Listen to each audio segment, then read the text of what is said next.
शेतकरी मित्रांनो, सिजंटा या कंपनीचे मार्केटमध्ये दोन प्रचलित टॉनिक येतात. एक इसाबियन, ज्याबद्दल तुम्हाला माहिती असेल, आणि दुसरा आहे क्वांटिस. तर इसाबियन आणि क्वांटिसमधला नेमका फरक काय आहे, क्वांटिस पिकामध्ये कोणत्या अवस्थेमध्ये आपल्याला वापर करायचा आहे, क्वांटिसमध्ये घटक कोणते आहेत, प्रमाण किती असणार, याबद्दलची सविस्तर माहिती पाहण्यासाठी हा व्हिडिओ शेवटपर्यंत नक्की बघा. तर शेतकरी मित्रांनो, आपण क्वांटिसबाबतची माहिती पाहण्यासाठी सिजंटाच्या ऑफिशियल वेबसाईटवरती आलेलो आहोत. या वेबसाईटवरती तुम्ही देखील जाऊन याची सविस्तर माहिती पाहू शकता. तर शेतकरी मित्रांनो, क्वांटिस हे जे टॉनिक आहे हे वनस्पतीची कार्यक्षमता वाढवतं आणि पिकावरती जो जैविक ताणामुळे पिकाचे नुकसान होत असते तर ते देखील कमी करतं. क्वांटिसमध्ये ऑर्गॅनिक कार्बन, अमिनो ॲसिड, मायक्रोन्यूट्रियन म्हणजे सूक्ष्म पोषक घटक असे याच्यामध्ये घटक आहेत. हे एक बायोस्टिम्युलंट आहे. क्वांटिस वनस्पतीची जी कार्यक्षमता आहे हे वाढवण्याचं काम करतं.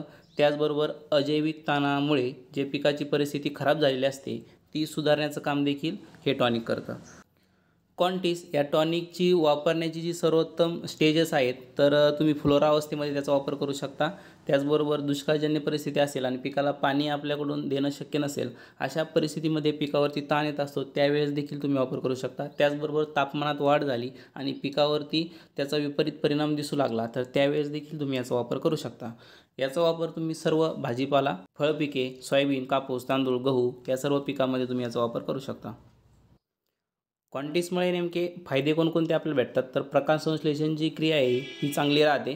त्याचबरोबर पिकावरती आलेला अजैविक ताण जो आहे, म्हणजे दुष्काळ असेल किंवा उष्णता जास्त असेल त्यावेळेस जो पिकावरती ताण येत असतो तो देखील कमी करतं आणि उत्पन्न वाढवण्यासाठी, उत्पन्न सुधारण्यासाठी आपल्याला हे फायदा करतं. क्वांटिसचा योग्य फायदा जर घ्यायचा असेल तर तुम्ही याची पिकावरती फवारणीच्या माध्यमातून वापर करू शकता, जेणेकरून तुम्हाला चांगला रिझल्ट त्या ठिकाणी पाहायला मिळेल. पिकावरती क्वांटिसचा वापर तुम्ही फुलाच्या अवस्थेमध्ये, फळे तयार होण्याच्या अवस्थेमध्ये, त्याचबरोबर फळाची पिकवण्याची जी अवस्था असते किंवा फळ परिपक्व होण्याची जी अवस्था असते त्या अवस्थेमध्ये देखील तुम्ही याचा वापर करू शकता.